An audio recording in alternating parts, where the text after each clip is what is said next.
Sebagai pengikut Kristus, kita harus mau jadi insider yang insider sejati. Fisik kita ada, secara keanggotaan kita ada, tapi hati kita juga mau dibentuk. Pemimpin yang hanya menerima saja sebenarnya bukan menerima, tapi kita sedang membiarkan. Itu bukan kasih, namun itu pengabaian. Tidak pernah ada orang yang bisa bertumbuh dewasa tanpa terlebih dahulu diporak-porandakan hatinya.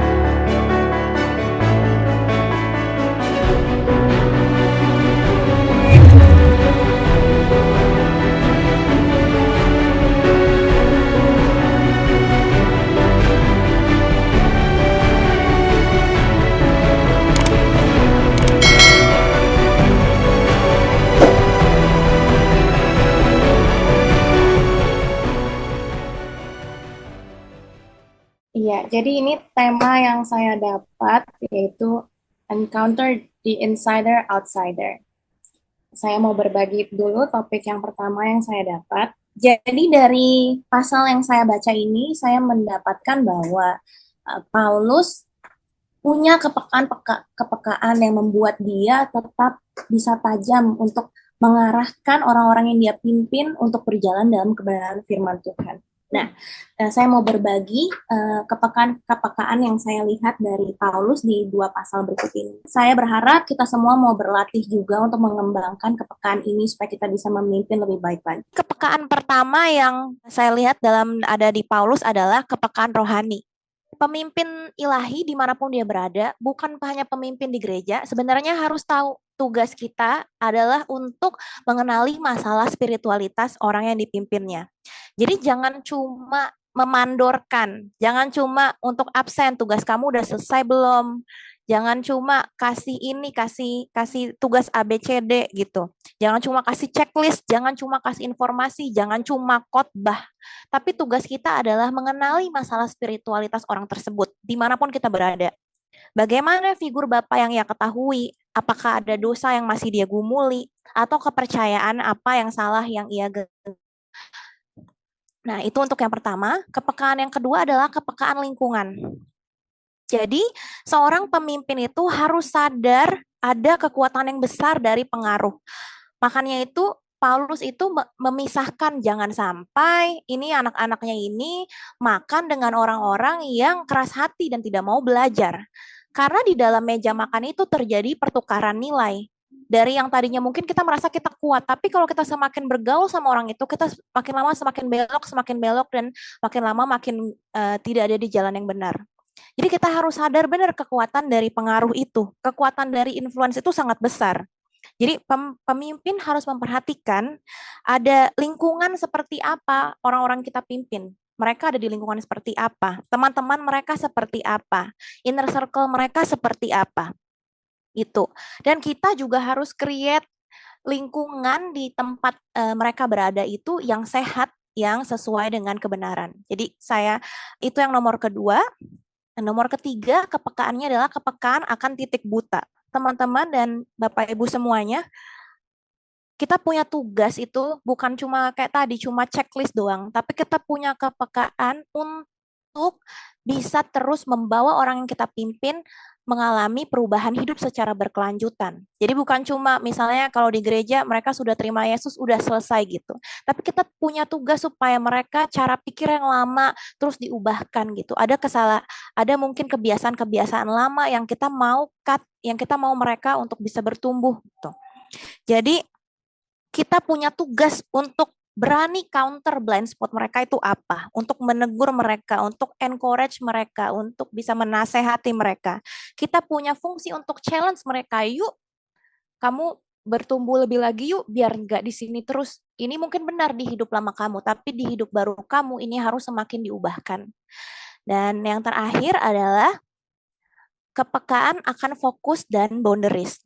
Kita harus terus bawa orang yang kita pimpin untuk fokus dengan apa yang memang harusnya menjadi fokus. Dan sebagai pemimpin ilahi, kita harus tahu fokus kita adalah kemurnian dan kebenaran seperti di 1 Korintus 5. Jadi kita mau bawa mereka untuk terus fokus, hidup mereka itu harus fondasinya adalah kebenaran dan kemurnian. Kita encourage mereka untuk terus hidup sesuai dengan kebenaran dan mau terus menyenangkan hati Tuhan.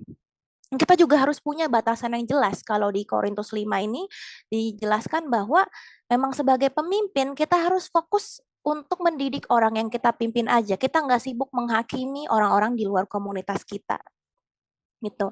Jadi kita mau belajar untuk 4 kepekaan ini supaya kita bisa untuk terus belajar untuk bisa memimpin lebih baik lagi. Tadi yang pertama kepekaan spiritual atau kepekaan rohani. Kedua adalah kepekaan lingkungan. Kedua adalah kepekaan titik buta, dan keempat adalah kepekaan fokus dan batasan. Next, ini topik kedua yang saya mau bagikan. Di topik kedua ini, saya mau bagikan tentang insider and outsider, atau orang dalam dan orang luar. Nah, saya mau fokus di ayat yang ini 1 Korintus 5 ayat 12 sampai 13. Kita bisa lihat di sini bahwa di sini terjadi pemisahan. Paulus menjelaskan ada pemisahan di sini. Dia tulis di sini kan, sebab dengan wewenang apakah aku menghakimi mereka yang berada di luar jemaat, atau yang bahasa Inggrisnya yang amplified lebih jelas. For what business is it for mine to judge outsiders? Gitu. Jadi memang di sini Paulus mau fokus dengan orang yang di dalam aja. Dia tidak punya wewenang, tidak punya urusan untuk menegur orang-orang yang di luar komunitas dia. Jadi kita bisa simpulkan di sini bahwa ada perbedaan antara insider dan outsider. Ada perbedaan antara orang dalam dan orang luar. Kalau orang dalam itu dididik, mereka dimuridkan, mereka didisiplinkan. Kalau outsider atau orang luar dilepaskan. Jadi ada perbedaannya ya. Gitu. Nah, kita mau belajar di sini sebagai pengikut, atau lebih tepatnya kita semua adalah pengikut Kristus, kita punya fungsi atau kita punya calling untuk menjadi insider, untuk menjadi orang dalam. Bukan hanya secara fisik, namun juga secara hati.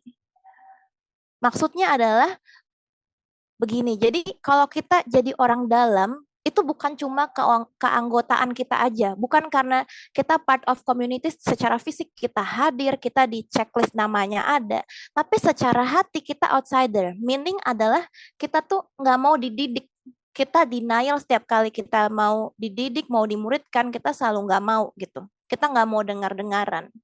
Jadi sebagai pengikut Kristus, kita harus mau jadi insider yang insider sejati gitu. Fisik kita ada, secara keanggotaan kita ada, tapi hati kita juga mau dibentuk. Kita menyerahkan hati kita untuk mau dibentuk. Bukan cuma datang secara fisik, tapi hatinya nggak mau ada di situ. Nah, untuk yang sebagai godly leader, sebagai pemimpin, kita juga punya fungsi, yaitu untuk jangan cuma berhenti di penerimaan saja. Tapi kita juga punya tugas untuk mendidik. Pemimpin yang hanya menerima saja sebenarnya bukan menerima, tapi kita sedang membiarkan. Itu bukan kasih, namun itu pengabaian. Pemimpin yang demikian sedang treat orang yang dipimpinnya sebagai outsider. Padahal ini orang, mungkin orang yang kita pimpin ini mereka memberikan hati mereka untuk dibentuk, atau kita nggak pernah tahu, tapi kita ya sendiri karena satu dan lain hal kita menolak untuk mendidik mereka. Kita jadi treat mereka as an outsider, sebagai orang luar gitu. Secara tidak langsung kita sedang treat mereka sebagai orang luar. Jadi kita perlu tahu bahwa mendidik adalah bagian dari mengasihi. Jadi kalau saya bisa simpulkan di sini, tidak pernah ada orang yang bisa bertumbuh dewasa tanpa terlebih dahulu diporak-porandakan hatinya. No one matures without first walking through the ruins of their own heart gitu. Jadi akan ada banyak kita kehilangan pertumbuhan hanya karena kita menolak dididik gitu. Kita menolak untuk jadi outsider. Orang yang menolak untuk hatinya diporak-porandakan itu, kita sedang rugi karena sebenarnya kita jadi menolak untuk bisa bertumbuh semakin lebih baik lagi sesuai dengan kebenaran. Dan kita juga yang tidak mau jadi bagian untuk memporak-porandakan hati orang gitu. Kita juga jadi kehilangan esensi kenapa kita memimpin. Nah, topik terakhir yang saya mau bagikan ini berhubungan dengan topik kedua, encounter the insider outsider. Bagaimana ketika kita bertemu orang dalam tapi hatinya orang luar sekarang? Oke, kita sudah tahu kebenarannya, tapi gimana kalau kita orang di dalam komunitas kita hatinya tuh orang luar, memang dia nggak mau dididik, kita sudah kasih tahu dia juga ya hatinya maunya keluar gitu, jadi mesti gimana? Yang pertama, know that a leader is not a people pleaser. Jadi kita harus tahu bahwa kita sebagai pemimpin bukanlah penyenang hati. Tugas kita bukan untuk menyenangkan hati orang yang kita pimpin. Jadi pemimpin harus tahu kalau firman Tuhan itu selalu mengkonfrontasi kepercayaan, mengkonfrontasi hati, dan mengkonfrontasi perilaku orang. Pemimpin harus harus tahu itu. Jadi kita, oh kalau memang apa yang kita bagikan itu mengusik hati dia, yaitu itu wajar gitu. Memang firman Tuhan itu kerjanya seperti itu.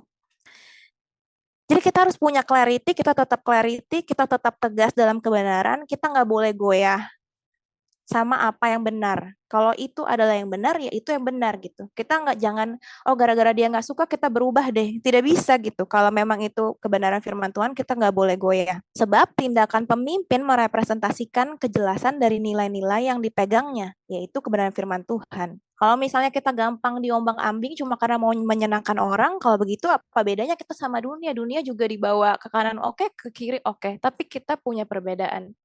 Jadi kita nggak boleh goyah. Yang kedua, watch your heart motive. Kita harus tetap perhatikan motif hati kita. Di Galatia 6 ayat 1 ini bagus banget, dia tulis, kalaupun seorang kedapatan melakukan suatu pelanggaran, maka kamu yang rohani harus memimpin orang itu ke jalan yang benar dalam roh lemah lembut. Yang bahasa Inggris bagus banget ditulis, not with a sense of superiority or self-righteousness gitu. Jadi walaupun memang kita sudah berlandaskan kebenaran gitu, tapi kita tetap harus periksa motif kita. Apakah benar ini karena kasih atau kita takut aja nama komunitas kita jelek? Atau kita memang ngerasa superior aja atau kita ngerasa ya karena aku ada di atas jadi aku harus harus berasa paling keren yang paling bisa negur gitu. Atau pride kita terganggu. Atau jangan-jangan nggak pure kasih gitu karena kita menggunakan kata-kata yang menurunkan derajat orang. Apakah ini waktunya? Kita perlu mempertanyakan. Apakah dengan segala hikmat ini adalah waktunya? Jadi kita harus memimpin mereka ke jalan yang benar dengan roh lemah lembut. Kita periksa motif kita. Gitu. Artinya dengan lemah lembut adalah kita tetap mengasihi dia, dituntun tapi tetap disiplin. Disiplin tapi tetap dituntun. Dan yang terakhir, not defining one's final identity. Jadi kita jangan memberikan mereka identitas final. Kadang kita udah ngecap duluan, ah udahlah dia nggak mungkin berubah, emang dia tuh bejat gitu.